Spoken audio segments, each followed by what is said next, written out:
So the first principle I have is volunteer, but volunteer for something for which you love, for something that pulls on your heartstrings.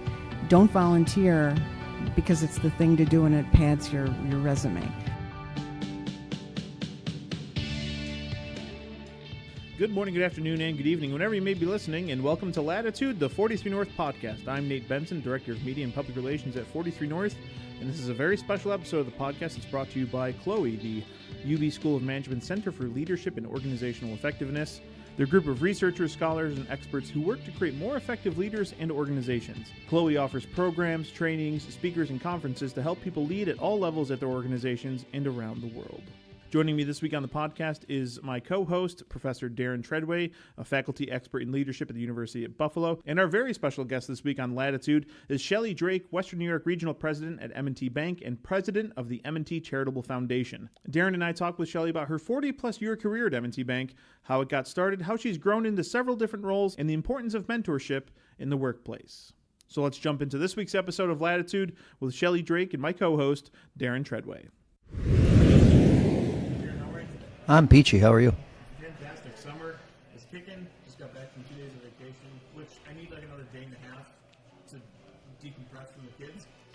But fair enough. I never understood that until I became a parent. I'm like, oh, I need a vacation from my kids. I have 4, so yeah. Yeah, it's fun. We're joined on the podcast today by the remarkable Shelly Drake, M&T Bank. Shelly, how are you today? I'm very well, thank you. For those who don't know you, which is very few, but give us a quick rundown of who you are. So I am Shelly Drake. I am the Regional President of the Western New York region of M&T Bank, and I'm also President of the M&T Charitable Foundation, and I am proud to say that I've been with the bank for 47 years. So lifelong Western New Yorker. Lifelong Western New Yorker. I basically have never had another job other than working at M&T Bank, and I should add that I met my husband there many, many years ago. He doesn't work there anymore. But our son does work there, so we are an M&T family. That's awesome. So let's get into the kind of life before M&T. What was life like in Buffalo? Where'd you grow up? Where'd you go to school? Kind of paint us the picture of prior to M&T life. I grew up in North Buffalo. I was a city girl and started out early on at School 64, Public School 64. Did a little stint at the campus school. And eventually went on to the Buffalo Seminary, and from there I went to UB, where I was a psychology major. So how did you end up in bank? That's a really good question. So when I completed my 4 years at UB, one of my uncles, who was sort of I would say the most successful uncle in my family, and my dad came from a family of 8, called me in one day and he said, now that you've finished college, what are you going to do? And I said, boy, I have no idea. And with a degree in psychology, you needed to either go on and get something beyond just that initial bachelor's degree. And he said, I bank at M&T Bank. It's a great bank. Why don't you go down and see if they're hiring? So I said, great. So I went down to the head office, and it was called personnel at the time. They didn't call it human resources. And I walked in and I said, I'd like to apply for a job. And I was asked if I had a college degree. I said yes. And I was asked if I had a car. I said yes. And they said, you're hired. True story. True story. Nice and easy. Quick. Very easy. Did they ask specifically what degree? Or No. Did it matter? No, it didn't matter. It did not matter. Nor did they ask what kind of a car. So when would this have been? So that would have been in 1971. So, like you said, 47 years. Yeah, worked your way up the whole chain of command. So just had come through, UB, and it was during the Vietnam War, and times were quite different in the late 60s, and it was very different for me to be at UB, coming from the Buffalo Seminary, and I was ready to be a banker. Yeah. So, That's an amazing story. As someone who teaches human resources, and we talk about selection and how you got to be, reliable instruments, and we have one of the most successful women in Buffalo who just went, yeah, I got a car. So maybe we should go back to that. Maybe that was better. I didn't mention that my father was a car dealer. Oh, there you go. You didn't have a choice but to have a car. I guess when we look at that selection and your success over 47 years here, and you had mentioned things had changed a lot. in 2017, you were named Woman of Influence Lifetime Achievement Award by Business First. And like you said, you've been at M&T your whole life. One of the things that I would like to ask you about is being a woman in business, not just in Buffalo, but around the world. How have things changed, or have you seen them change in the 47 years that you have you've been involved in business? When I started at the bank, we always had lots of women. There were lots of women that worked at the bank, but they were not necessarily in management positions. And I think back then it was very much a man's world, and especially in the area that I eventually sort of grew up in, and that is the commercial bank side. And back then there weren't any women in the commercial bank to speak of. And I actually was considered, I would say, a bit of an experiment. And I was placed in, one day I was asked to become a commercial lender, which is the name that we used to use before we used relationship manager. And they did it while the manager of the area was on vacation. And they placed me there, and he came in and he saw me and he said, what are you doing here, Shelley? And I said, oh, I'm your new commercial lender. And, there was a look of shock, a big gulp, and he had no idea. I had to get trained internally because I hadn't, with my psychology degree, I didn't really have a lot of, I had no accounting, finance. I didn't have any of those things necessary to go into a commercial lending. I was trained internally, and that I was off and running. And I even ran into a bit of an obstacle. The same manager sent out letters to many customers of the bank introducing me. And one of them called up and said, Shelly Drake. Sounds like that could be a girl. And he said, well, as a matter of fact, she is. And the customer said, I don't want a girl.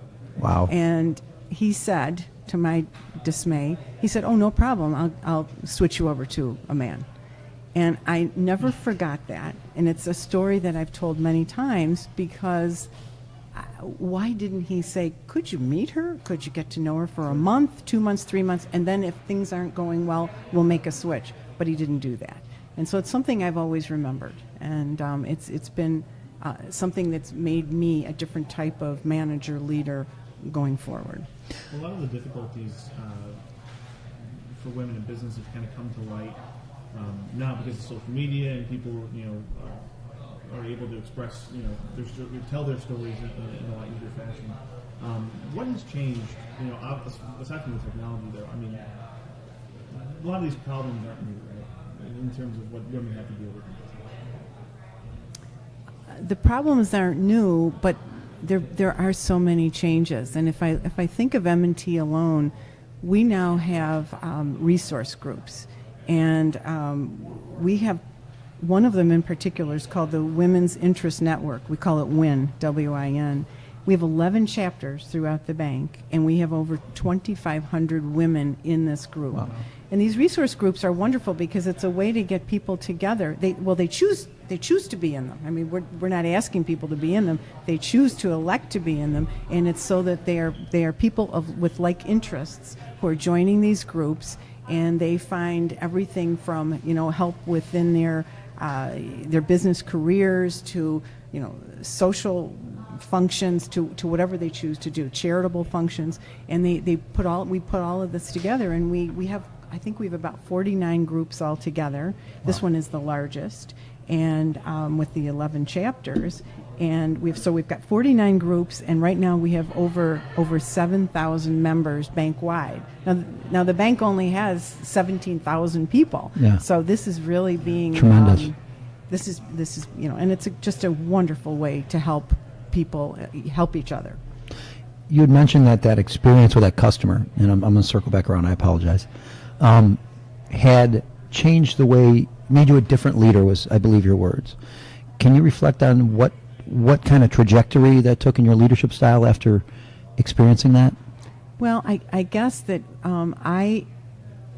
I remembered that. I mean, I remember it as though it happened yesterday. That's how I can tell when you're speaking about it. It was a profound occurrence in my life. And so what I've done is I have made sure that any time I have been faced with a situation like that as a manager, that I reflect upon that, and I make sure that, we have customers, for instance, who will say, oh, I had a disagreement with my relationship manager, I want to change. I will work through those, or even internally, people who want to change within the department, I will work through those with that story in mind, that reflection that I had. And so I bring it up. I mean, I let people also, I think I've mentored people, and I've talked about it so that other people remember that. Because that was just me being a woman. But a similar thing happened to my husband when he was at the bank, and somebody looked at him and said, "Ooh, I don't want him. He looks so young." And he had an MBA, and and kind of a similar story. And so he told me to get over it. He said, "Well, not a big deal." And I thought, well, it was a big deal for me. So, when you talk about, it's amazing, not just that you created this network to assist females in the workplace at M&T, but the participation rate is amazing. Yeah, I mean, for any organization, that's a win. Like, that's an amazing success story. You also talk about mentoring individuals based on your experience. With minorities and females, mentoring in the workplace is critically important. And you speak about your mentors. Can you perhaps reflect on some of the takeaways you took from your mentors and things that have affected your career, and maybe some things you try and pass on to your proteges? I think first maybe put in the context who some of your mentors have been throughout your career. So probably the mentor that stands out the most to me is Bob Wilmers. And I'm not even sure if he knew that he was my mentor, but he was my mentor. And I'm going to cry. He was a huge influence. And it was the way he did things, and it was the way he approached things, and it was the way he asked questions. And everybody's heard how many questions he would ask. And we would bring our customers to lunch with him. And, I would have to say, you might leave hungry, but he will ask you more questions than you can ever imagine. And it is his way to get to know you and your business very quickly, and he will remember, and he will know exactly what he's asked you, and he will remember that, and the next time he sees you, he will be able to bring that up. And he had a wonderful approach. He had a wonderful approach to running the bank and to life. And frankly, on the charitable side, and I've been involved as the head of the Charitable Foundation for so long, that all came from him. And I understood his thoughts. And when a new organization pops up in Buffalo, we look at it and we say, does Buffalo really need yet another organization when there are 2 or 3 others, or even maybe just one other, doing exactly the same thing? Do we have room to do that? Or couldn't they bond together and be a stronger organization? So Bob, for me, was just a mentor. He was a mentor to tons and tons of people. I mean, throughout the community, throughout the bank, for certain. And he was tough, but he had a heart. And so he was my mentor, I would say, my greatest mentor. And I have been a mentor to many people, many women, more women, young women, older women, minority women, but also to some men.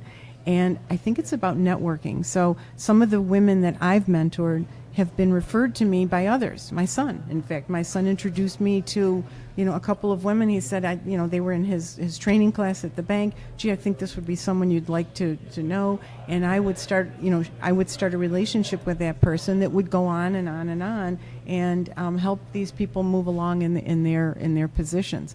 And they're both in the bank as well as outside the bank. And it's something that I feel I can share and I can give back. And I don't think there's anything more important than being able to be a mentor. Not everyone is fortunate enough in life to have a mentor. And sometimes you have to develop your own. I mean, mentors just don't fall out of the sky. So, but it's good. It's all good. You mentioned Mr. Wilmers was a mentor of yours, Alex, and he might not have known it. Was there something he said throughout your career that has just always resonated with you? I know you kind of broke down his the way his personality was, always asking questions like that. But was there ever that piece of personal advice that just you wake up every morning and you think about something that he's told you? Not specifically that he told me, but he was a great question asker, but he was also a great listener. And I think I just learned from him, and I watched the way he did things. I mean, many of us watched the way he did things, and we gleaned, invaluable information, and I think that shaped our lives. Shaped my life, I'll say that. Well, shifting kind of to the community, if I can. I like to talk a lot about institutions as like symbols of the community, and in particular, M&T is a source of pride for all of us in Buffalo, and it's the largest retail bank in Buffalo, Western New York. It's also rated one of the top 60 banks in America by Forbes. I didn't know the Forbes part, and it's even more reason to be proud of it. Being at M&T so long, are there certain values or core ideas that you think help M&T be that kind of, for lack of a better term, beacon of hope for our community? So I will tie that question into the question of how could you be at one place for so long? How could you spend 47 years at one place? And I would say that for me, it's incredibly important to wake up every day and be proud of where I work and proud of the culture and the ethics of the organization. And I have to be able to think that every day when I go into work and I contribute whatever I am trying to contribute, I am proud of that place. And I can honestly say that that's what M&T is. I mean, I have never picked up the paper, I've never heard of a story that has made me grimace, or have just a moment of, oh, terrible. That's just not how it is. And so that's an important part of why I'm there. It's something that I end up saying every time I interview someone, because I often get asked, why have you been there that long? And that's a piece that I say all the time. It's a thread through all of my conversations. So I think the bank has very high morals, very high standards. It's the people. It's all about the people that work there and the people that want to work there for those reasons, I think. And that's what M&T is. And we believe in giving back to the communities. And we want to give back to the communities that are in our footprint. So the Charitable Foundation, our mission is to give back into the communities where we have banking, where we bank people. We have our customers, our employees work there, our not-for-profit institutions are there. That's what we support. Speaking about the community, you're heavily involved in the community. You said you've been president of the Charitable Foundation for quite some time. You were raised here in Buffalo. You've been here. It's unheard of to be in one place for 47 years in the workplace, and however long your whole life in your life. I told you this is the coolest thing I read. Correct me if I'm wrong, but you're receiving a show from Road Less Travel Productions in 2019 about your life as part of their Buffalo Stories. That's super cool that they're making a play about your life. What is it about growing up here in Buffalo that you think has formed your leadership style, made you such a contributor here, not just at M&T, but in the broader community here in Buffalo? So I think because of my being here as long as I've been here, and my family, is here. I was raised here, and my friends and my business colleagues, my colleagues at the bank, and then our customers. I'm all about Buffalo, and I think because of the size of Buffalo, I think it's easy to really become a part of the fabric of the community, and so that's. And I do mean easy. That's what I've been able to do. I love networking, and I think it started with my first board position, my own first board position, which was on the board of the Buffalo Seminary. And I love putting things together. I love connecting people to people, and I've continued to do that through my job at the bank. And so I guess that might be a piece of why Road Less Traveled wants to do this play, which when they called me, I have to say, I said, what about me? It's boring. Mine is a boring life. It's been a wonderful life, but so we'll have to see how that comes I'm sure out. they'll find something surprising to you in their play. Well, plus, a play is a great opportunity to maybe put in some elements of life that may or may not be fiction. Yeah, right. We shall see. The Charitable Foundation also allows you to network with folks who are in the not-for-profit industry, and we spoke a little bit before the interview about leadership in the not-for-profit arena and how it may differ slightly from what we see in the traditional for-profit realm. Would you mind kind of reflecting on that and what the differences might be? Sure. I think that leadership in a not-for-profit is basically there are two types of leadership. There's the day-to-day executive director who is, leads the organization, and then there is the volunteer board. And you could say, well, gee, that's the same as in a for-profit because you've got the executive team and you have a board perhaps. But I think in a not-for-profit there is more reliance on the board and the skill set of the board. And so I think, and I say that because let's take a not-for-profit that's in an agency type of not-for-profit. If they're going to build a new building, for instance, it's unlikely that the executive director is going to have the skill set to do a big construction project. So that means there's heavy reliance on the board and other volunteers to get that done, to raise the money to do it and get it done. So I think it's very important for these not-for-profits, for the executive management team to have a very strong board, a committed board, and one that has a variety of skill sets to be able to keep that organization afloat. Excellent. How can some of the management between the day-to-day team who's chugging along in the trenches, they see what's happening in real time versus sometimes that volunteer board who's always sometimes thinking big picture. There might be sometimes that disconnect there, right? So I think the way that gets connected is that you have a combination of the board going to board meetings, but then you have committees. And so hopefully the committees have self-selected so that the individuals have self-selected to be on committees for which they have strength, whether it's the finance committee, whether it's the marketing committee. And so they are having separate committee meetings and they are helping those individuals within the organization. That's the way I think a not-for-profit should run. So it's not necessarily the whole board being strong in every single area that is needed to run a not-for-profit. We're bringing through 43 North a lot of startups coming through and establishing roots here in Western New York. Part of that is getting them connected to the community. How can organizations like 43 North, institutions like M&T Bank, encourage these entrepreneurs, especially women entrepreneurs, to further engage with their community so that these roots are even stronger?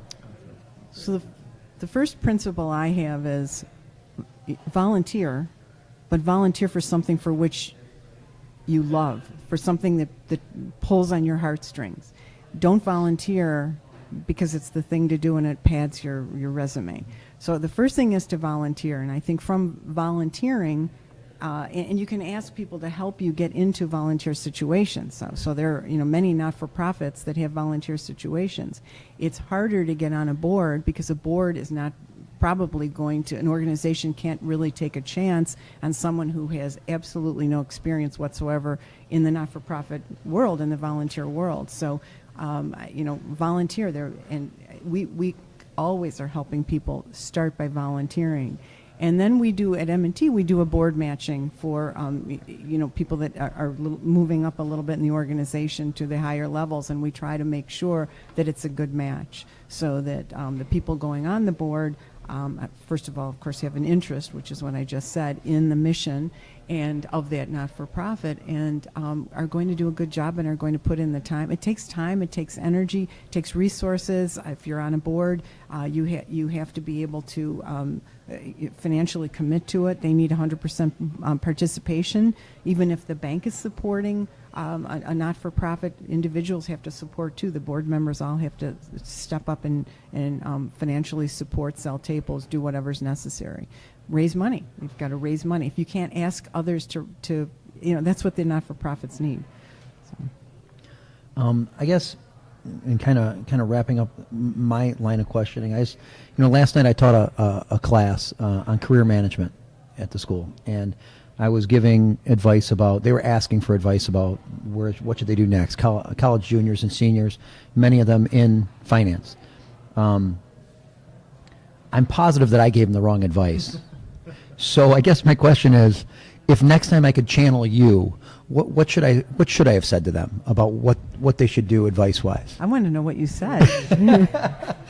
You don't want to know. I do. No, I avoid being recorded anywhere but here. So yeah. Well, I'm trying. That's a really hard question. I'm not sure that I know the answer. Other than I guess I would say, at that age, you might make a mistake. I mean, you might do what you think you set out to. You've learned, and you think you should go in a certain direction, and hopefully you'll find that ideal job, and hopefully it will work out.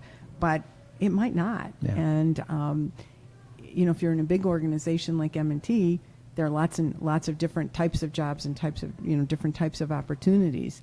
I guess if you get into a training program, I'm all about training programs, and I think that if one can get into a training program after college, I think that's wonderful. That's invaluable, and whatever training you will get is transferable to basically to life. So. I think a training program is key if one can do that. And there are other people that are probably more entrepreneurial or would just want to get on the ground and just start running, 1,000 miles a minute. So I don't know what you said. You mentioned values a couple times, and I may be paraphrasing, but as you've appreciated your time and developed pride in M&T because they seem to share your values and the things they express. And you brought up values again with matching boards, that you need to have the values. Do you think that's an important, I know as a 19, 20-year-old, asking yourself about, what do I value and how do I match that with a company? Do you think that's an important thing to consider, or do you think it's something that you obviously will evolve, but you should develop over time? I guess I think that it's an important thing to consider, and I'm saying that because almost all of the people that I interview for jobs, they've all read about M&T, and they tend to bring it up to me. Now, maybe they bring it up to me because they know of the charitable work that part of my job, or maybe they just are well read and know that I've been on boards. I don't know, but they do bring it up to me. So I have to think that the people I'm seeing, it matters. Yeah. It's something that they care about. But maybe I'm not seeing the ones that don't care about it. Fair enough. Yeah. So. Well, and I think kind of piggybacking on the advice you mentioned to Darren, looking back at your story, you took a chance. You coming out of college with a psych degree, looking for a job, just try bank. And to a lot of kids coming out of college, no, I'm a psych major, I'm an engineer, I have to get that engineering job. And you turned something that wasn't even your field into a 47-year career, and now one of the most influential women in the region. I mean, I think that in itself is the advice. So maybe the takeaway is have a degree and have a car. Yeah. Have a degree and have a car. All right, well, Shelley, thank you so much for joining us on the podcast. For those who want to learn more about the M&T Charitable Foundation, how can they do that? They can give us a call. They can read about us. Certainly, we're in the news periodically. We're in the news for sure. But certainly can give us a call. I think everyone pretty much knows our story. Thank you. Darren. Thank How's you. the semester going over there? Summer's winding down, fall's starting up, so kids everywhere. Summer semester's finishing up and ready for fall. Yep. Looking forward to it. We'll see you soon. I want to thank Shelly Drake for joining me on the podcast this week, and also Darren Treadway for co-hosting this very special episode. So do you want to be a better leader? Visit mgt.buffalo.edu/CLOE to learn more about upcoming programs. Make sure you head on over to Apple Podcasts to leave a review of this episode and all of our episodes of Latitude, and head on into our archive to listen to over 70 episodes of Latitude. There's no better way to learn about the business and entrepreneurship scene in Western New York than listening to Latitude, the 43 North podcast. Thank you again to Shelly Drake and Darren for 43 North and the UB School of Management. I'm Nate Benson, and we'll see you at the next one.